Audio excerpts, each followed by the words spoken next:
Boker Tov mes amis, Boker Tov mes amis. Pélé Yoetz, on va parler d'un sujet qui est très important, très important. On va parler de la shmiya, l'écoute. Shmiya, l'écoute. L'écoute. L'écoute. Jusqu'à 70 ans. Amrou Rabotenu Zivranim Livracha. Chacham nous ont dit al-Pasuk dans Yeshaya. Shim'u utri nafshechem. Il dit le prophète, écoutez et vivez. Ishma Yitro. Mais là c'est plus fort. Shim'u utri nafshechem. Il parle à tout le monde. C'est-à-dire écoutez et vous vivrez. C'est-à-dire que la vie, on la fait dépendre de la shmiya. De quelle vie on parle? On ne parle pas de la vie physique, on parle de la vie spirituelle dans le sens où la vie, être un homme, être un bon mari, être un bon papa, être un bon gars, être un bon ami. Shim'u utri nafshechem. Tu veux réussir dans la vie, tu veux réussir dans la vie, dans tous les domaines, spirituel et matériel. C'est pas forcément spirituel. La vie c'est Adam. Adam, c'est Aleph Dam. Tu as un corps, tu as une âme, c'est les deux. Donc la vie d'un juif, c'est de savoir associer le spirituel et le matériel et réussir sa vie. Parce qu'il y a des gens dans la vie, malheureusement, ils ne cherchent pas à réussir leur vie. Ils cherchent à réussir dans la vie.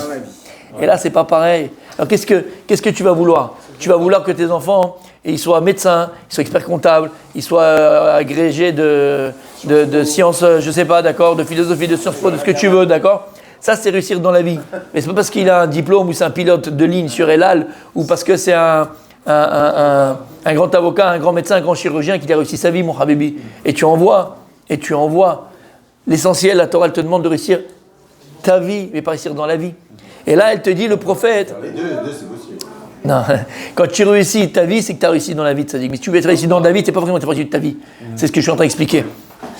Tu as compris ce que ça veut dire? Donc ils ont réussi leur vie. Ils n'ont pas réussi dans la vie. C'est tout. Shim'u, et c'est pour ça qu'il écrit Shim'u utri nafshechem. Regardez, le fait de réussir dans la vie, de vivre sa vie, utri nafshechem, vivez votre vie, vis ta vie. Combien de temps tu vas commencer? Combien de temps tu vas continuer à dormir? Combien de temps tu vas continuer à faire des bêtises? Combien de temps tu vas continuer à faire des mauvais choix? Combien de temps tu vas rester avec tes mauvaises habitudes? Combien de temps tu vas rester un pauvre type? Combien de temps? De quoi elle a fait dépendre le prophète? Shim'u. Écoutez. C'est bizarre. Moi j'aurais dit comprenez, j'aurais dit étudiez, j'aurais dit, d'accord? On a dit Shim'u. Écoutez et vous allez vivre. Et il dit Bo ur'e shelo kemidat akadosh boch u midat basavadam. Viens et regarde comment la midat d'Hachem, comment Hachem il se comporte, n'est pas, il est avdil, comme se comporterait un être de chair et de sang. Midat basavadam, un être de chair et de sang. Adam shenafam ilaga avidimale le kol gufo makot. Si quelqu'un est monté sur le toit et il est tombé du toit et il s'est éclaté, il s'est explosé le corps il est massacré, d'accord? Arofen nichnas etzlo ou memale kol gufo retiot. Qu'est-ce qu'il fait le docteur? Il est là, il lui met des bandages, il lui met des pommades et il lui met des attelles. Il lui met ce qu'il peut lui mettre, il lui met des retiot, il lui met des bandages.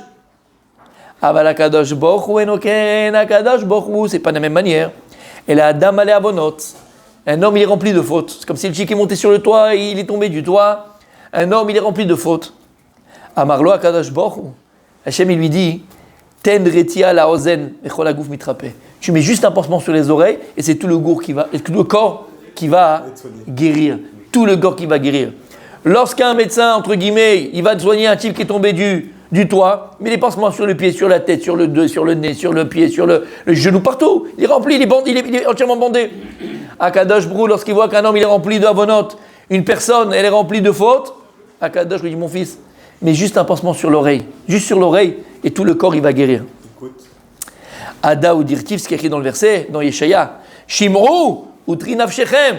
Akadosh Brou il te dit écoutez, et c'est toute votre vie qui va changer. Écoutez, et c'est tout ton esprit qui va changer. Écoutez, c'est tout ton corps qui va changer. Écoutez, c'est toute ta vie qui va changer. C'est pas une partie de ta vie qui va changer. C'est pas une partie de ta vie. C'est toute ta vie, tout ton corps qui va changer. Le corps dans le sens dans la vie. Toute ta vie qui va changer. Ils ont dit les chachamim dans Mishlei. שהשומע בחיבה דברי חכם, שיושב ודורש ועונה אמן יהיה שמי רבה, שאומרים על דברי אגדה, קוראים לו גזר דין של 70 שנה ומוכנים לו הכל עוונותיו. Il y a écrit comme ça dans Mishneh Rabbati. Et Kohelet Rabbah. Quelqu'un qui écoute Bechiba avec chérir. Comment on dit chérir? Amour. Avec quelqu'un qui est avec chérissement. Est-ce que ça dit en français chérissement? Non. Rabbi Michael, mon Google. Chérissement, on le dit? Quelqu'un qui écoute avec chérissement. Quelqu'un, je ne sais pas. Bechiba. Bechiba, c'est pas vraiment avec amour.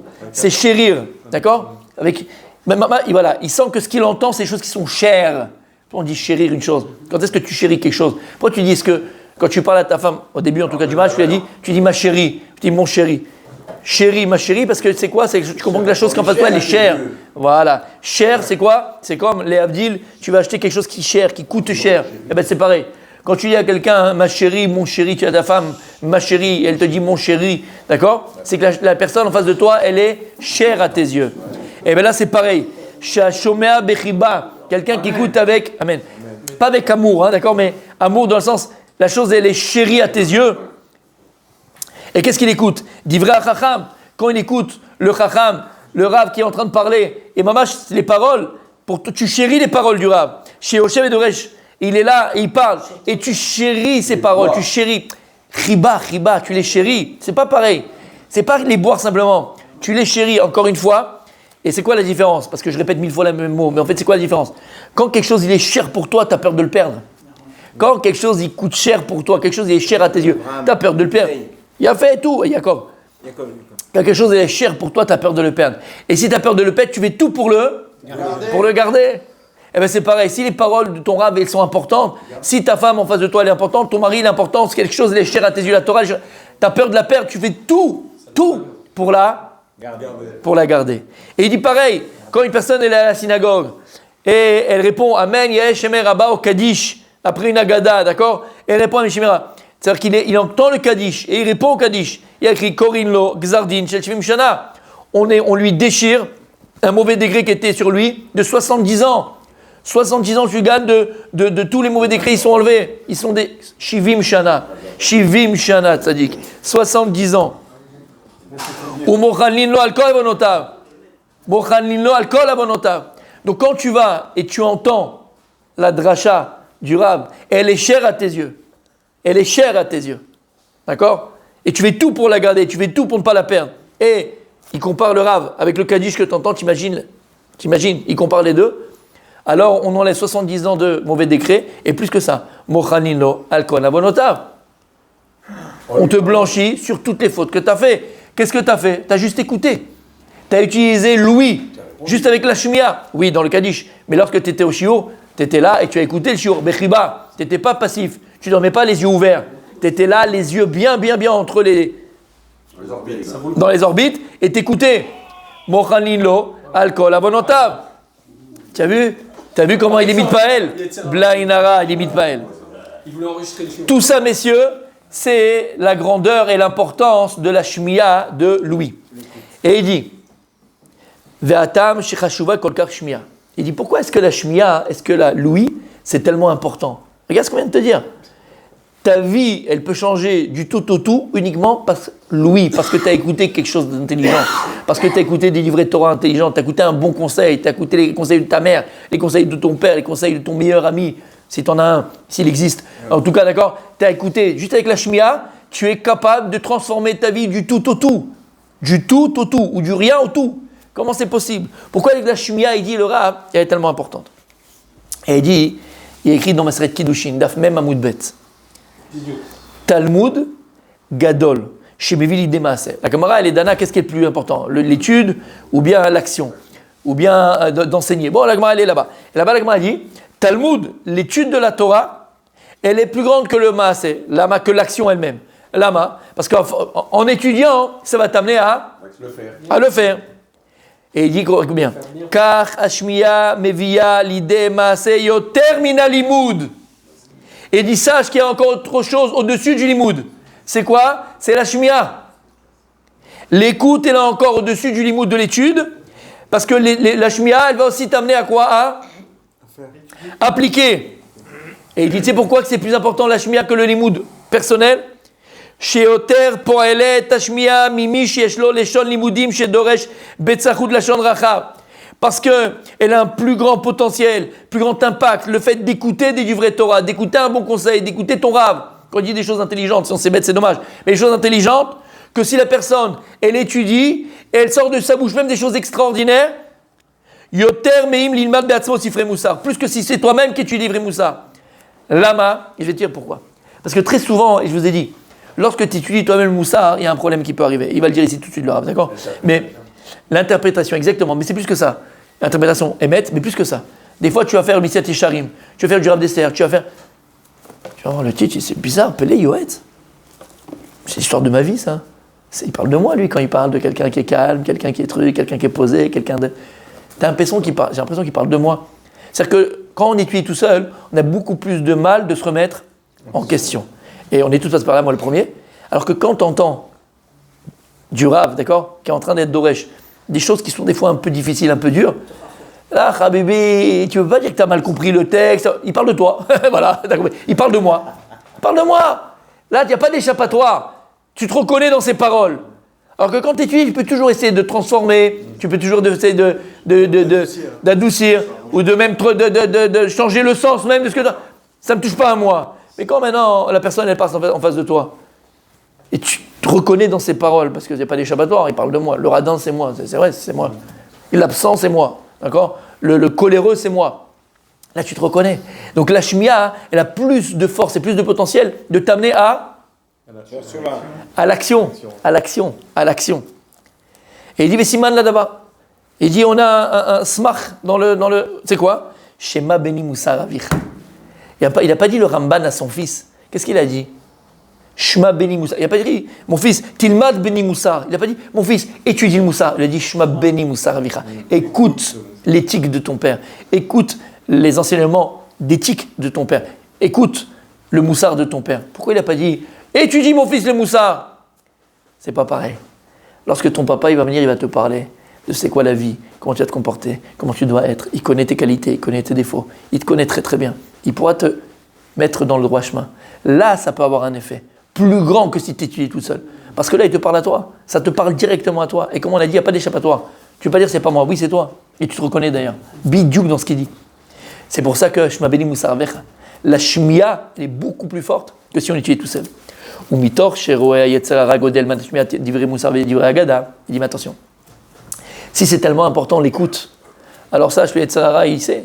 Le yetzer hara, le mauvais penchant, il sait très bien qu'une personne, elle peut changer sa vie. Trinaf shechem, il peut changer sa vie du tout au tout. C'est un pauvre type, il devient le meilleur mari du monde par uniquement le fait d'avoir entendu un shiur sur le couple, sur le shalom bayit, sur le respect, sur... Il le sait, ça, l'Yetzirah, que la shmia, c'est quelque chose de très puissant. Il sait qu'à partir juste de l'écoute, tu peux guérir tout ton corps. Tu peux guérir toute ta vie. Il le sait, l'Yetzirah. Shekol mashu marviach, mafsido al yede shishma adam divrei Moussar. Il le sait. Que malgré tous les avonotes, tout ce qui te fait tomber, tout ce qui te fait faire de mal, il sait très bien que si tu écoutes divrei Moussar, si toi tu vas écouter, il n'a aucune chance contre toi. Il le sait, l'Yetzirah. Vous savez que celui qui va écouter divrei Moussar et qui va être imprégné de ce qu'il va entendre, on lui pardonne tous ses péchés, donc il dit mince, je suis foutu moi. Alors qu'est-ce qu'il fait? La reine Masito est cette kafoul. C'est ce qu'il te fait? Il joue double avec toi. C'est ce qu'il va te faire. Il va miser double sur toi. Et cette kafoul.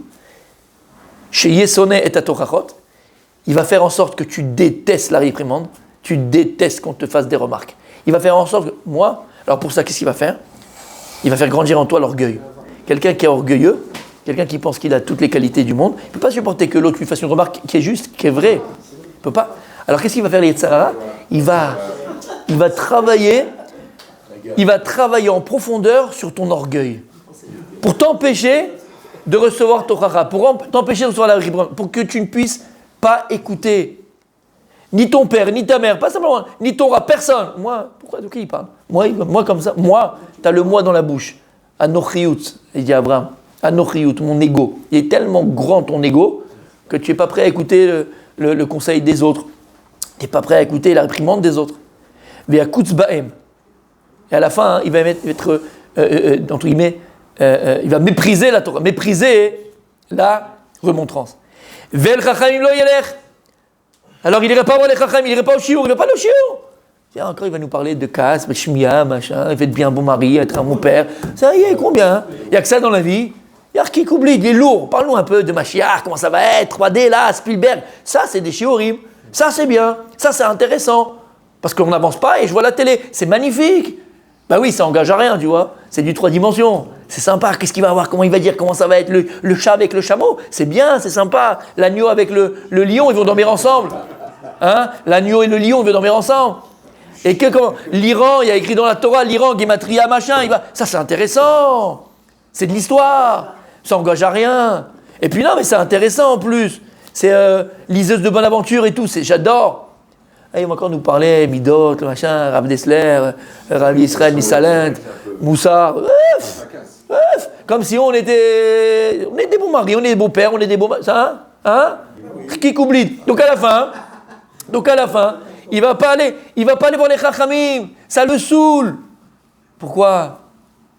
Parce que ça lui met devant ses responsabilités. Et c'est compliqué d'être devant ses responsabilités. C'est dur d'écouter à chaque fois. T'es coléreux, t'es comme Macpi, t'es trop ceci, t'es trop cela, t'es machin, travail. C'est vrai, c'est pas intéressant. Ou mitorkar derech ish ksil yachar be'enav. Donc comme il va pas écouter les Chachamim, il va continuer à avoir une vie pourrie ce gars-là, une vie de bim, d'idiot et de crétin. Excuse-moi du terme, un vrai crétin. Bah ouais, Habibi, Mechila, d'accord? Tu te plains, après 20 ans, t'as divorcé ou t'as fait ceci, t'as fait cela. Avec tout le respect que je te dois, d'accord? Et c'est vice-versa, attention, parce que dans un couple, il y a un homme et il y a une femme. Il y a une femme et il y a un homme. Des fois, j'en ai vu, il y a la femme qui voulait travailler et sauver son couple, le mari s'en foutait. Ou bien le mari voulait, la femme, elle n'avait rien à faire. Donc, je parle d'un cas général, je ne parle pas de cas particulier, d'accord? Mais en général, parfois, ça peut arriver. Tu te plains après 20 ans, mais dis-moi, elle s'est sauvée. Mais c'est normal. On va le voir bientôt, Bezrat Hashem. Lorsqu'ils ont jeté Yosef dans le puits, il arrive à bord, Rek en Bomaïm. Il dit le rabbi, qu'est-ce qu'il y a écrit là-bas? Rachid, il dit en Bomaïm. Aval, s'il n'y a pas d'eau, il y a autre chose. Qu'est-ce qu'il y a? Akravim et les Chashim. Il y a des scorpions et des serpents. Ok? Et le rabbi, il dit, de là on apprend, En davar rek ba'olam, il n'y a rien de vide dans le monde. Et si une chose disparaît, si une chose elle est absente, il y a autre chose qui prend sa place. Eh ben c'est pareil. T'étais pas là, t'étais tout le temps dans ton travail, tout le temps dans les voyages, tout le temps dans le boulot, tout le temps t'étais pas présent. Oui, mais je les ai gâtés, mais ils s'en foutent, t'es pas le Papa Noël. T'es pas Papa Noël, Habibi. Eh ben si t'es pas présent, eh ben quelqu'un d'autre qui va prendre ta place. C'est bien ce qu'elle a fait. Vadaï que c'est pas bien, c'est grave, bien sûr que c'est grave. Non, je parle pas de ça, je te parle de toi, je parle pas de ce qu'elle a fait, je parle de toi. T'as compris ce que ça veut dire? T'as compris? Pareil, c'est bizarre, mon fils ne veut pas sortir avec mon restaurant, ma fille ne veut plus me parler, ne veut pas savoir. Combien? C'est quand la dernière fois que tu lui as demandé qu'est-ce qu'elle a appris à l'école? Quand elle était au Gan à 3 ans, elle t'a amené le truc pour comment ça s'appelle ça? Rosh Hashanah, le dessin de Rosh Hashanah. C'est quand la dernière fois que tu lui as posé une question sur elle, sur lui, sur ses copains, ses copines? Quand? Et après, quand elle a 18 ans, 20 ans, 25 ans, tu viens comme un pacha. Alors? Elle sait même pas qui tu es. C'est même pas qui tu es. Elle sait même pas qui tu es. Shamata. Alors ça, c'est dur. Ça, c'est dur à entendre. Alors on préfère aller à des petits shiurim, tu vois, de Mashiach qui arrive, Mashiach comme ça, machin. Des choses qui nous dérangent pas. Et qui nous remettent pas en question. Nous engagent pas. Qui nous remettent pas en question. Non, parce que tu vois, si on le fait dans un sens moussari aussi, tu peux sortir. Mais si après l'histoire, pareil, tout d'abord. Abraham, il a pris Sarah, ils sont partis, ils sont revenus, ah, sympa. Et après. Non, et après, c'est bien de voir la beauté de la Torah. C'est bien de voir, c'est magnifique. Mais après, Tachles, qu'est-ce que tu t'en fais? C'est ce qu'il dit ici. Donc, Yetzara, il va t'empêcher d'aller écouter les shiurei Torah de Moussa, qui vont te transformer ta vie, qui vont te changer de l'intérieur. Ou mitorkar, on a dit, donc après, qu'est-ce qui va arriver? Toute ta vie, tu serais comme un bim, comme un idiot. Et à la fin, tu vas te plaindre, tu vas dire, mais pourquoi elle est partie? Qui c'est qui peut te supporter, espèce de kikoublid? Qui c'est qui peut... Toi-même, je ne sais pas comment tu te supportes. Qui est echelik, elav be'enav yetzara, bechalkalot leshonosh isborg, shu shalem bakol. Et Yetzara, il te fait croire que tu es le meilleur type du monde, le meilleur père du monde, la meilleure mère du monde, la meilleure épouse du monde. La meilleure épouse du monde. Geva begouvrin. Mais nous kémé avon. Oui, comme tout le monde, il y a écrit, il y a le verset qui dit En tzadik ba'aretz sur echeta. Il y a écrit, il parle de moi. Il n'y a pas de tzadik dans le monde qui n'a pas fait une petite faute. Mais c'est tout, je n'ai pas fait des choses très graves dans ma vie, tu vois ce que je veux dire. Mais achar she'averot achamrot she'dash she'baen naslo ke'eter. Parce que pour lui, tout ce qu'il fait, c'est normal. Pour lui, c'est normal. Il ne se pose même pas la question, je peux pas, c'est permis, pas permis. Il s'est habitué. Il n'a même pas une remise en question une seule fois de ce qu'il fait, de ce qu'il dit, de ce qu'il peut amener, de ce qu'il ne peut pas amener, ce qu'il en absence, sa présence, pas ça. Aucune remise en question. Il est chalem, il est complet. Et d'ailleurs, cette fausse croyance qu'on lui fait croire, parce qu'à la synagogue, il est hyper sympa le mec. Alors il dit, regarde, à la synagogue, tout le monde me kiffe. Il n'y a que à la maison qu'on me kiffe. Tout le monde me kiffe à la synagogue. Il n'y a qu'ici que je ne m'aime pas. Bah oui, t'es pas le même. Comment il disait le Chavetz Chaim? Il y a un type, il est à l'extérieur, c'est un petit chat, un petit chaton. Miaou! Tu veux que je t'aide, mon copain? Il est là, il ramasse les chaises, machin. Je vais raconter l'histoire. Allez, bon, bref, c'est pas grave. Celui qui se reconnaît, il se reconnaîtra. Celui qui se reconnaît pas, d'accord? Mais je pleurais tout seul.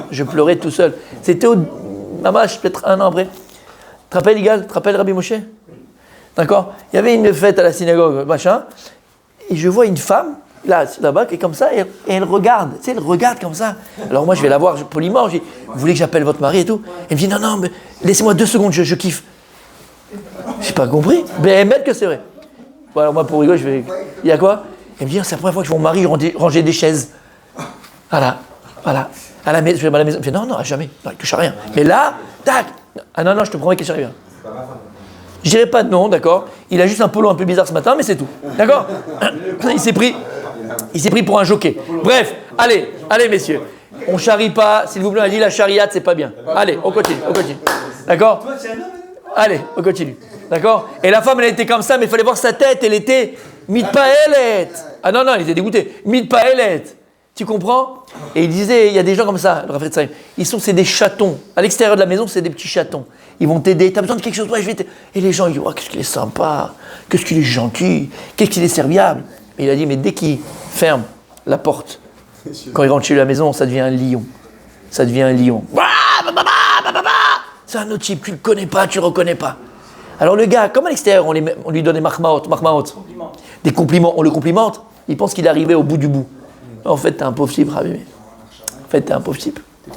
Donc pour essayer, et je parle pour nous, je parle pour moi, je parle pour nous tous, le seul moyen que l'on a de s'arranger, de s'améliorer dans la réalité, pas psychologiquement simplement et potentiellement, dans la réalité, c'est en écoutant d'Ivrei Moussa, ça pénètre le cœur et on verra Bezrat Hashem,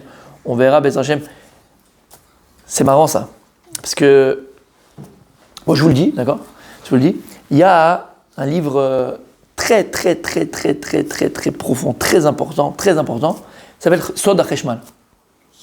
Sod HaCheshmal. On a vu le Cheshmal dans la Gemara. Mais il y a un livre de Kabbalah qui a été écrit, c'est de Kabbalah. Et il y a un livre, comment? Rav Zev, quelque chose, je ne me rappelle plus son nom. Non. Et bon, c'est un livre hyper, c'est sur le Cheshmal, donc tu peux t'imaginer. Et là-bas, il parle. Ouais. Mais c'est prévu, on va le faire si Dieu veut. On va l'étudier, Bezrat Hashem, pour les initiés. Il y aura un test. Il y aura un petit test à passer avant pour les initiés. Mais c'est. Voilà, on avait dit, si tu sais faire revivre un mort, d'accord? Tu parlais de ça hier, j'ai oublié, tu vois, ça m'est sorti de la tête. En vérité, on disait que les Tanaïm, ils étaient capables de faire revivre un mort. Alors ça, c'est pshat. Le mort, c'est quoi en vérité d'être capable de faire revivre un mort? Ce que je vais dire maintenant.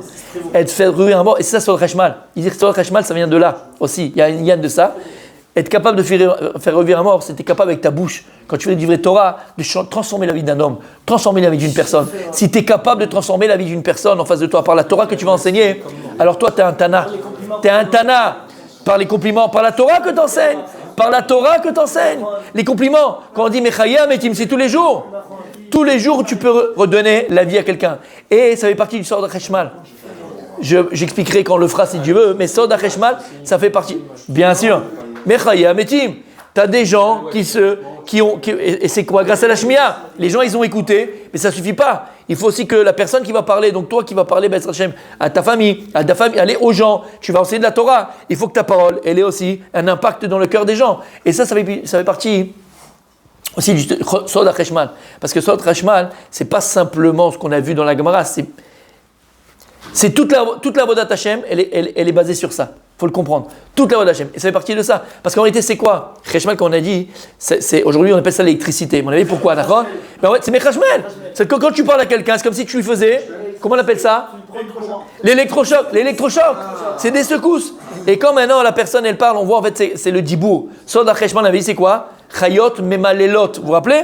En fait c'est le dibour. Le dibour il peut être électrique et il est électrique. Et quand maintenant ton dibour, il sort de ce niveau-là qui s'appelle Chod Harishmal, tu peux électrocuter, entre guillemets, les gens qui t'entendent. Et qu'est-ce que tu fais? Tu les réveilles. C'est comme de l'électricité. Il était endormi, c'est les secousses. Maman, tu les réveilles. D'accord? On continue demain, mes enfants. La question.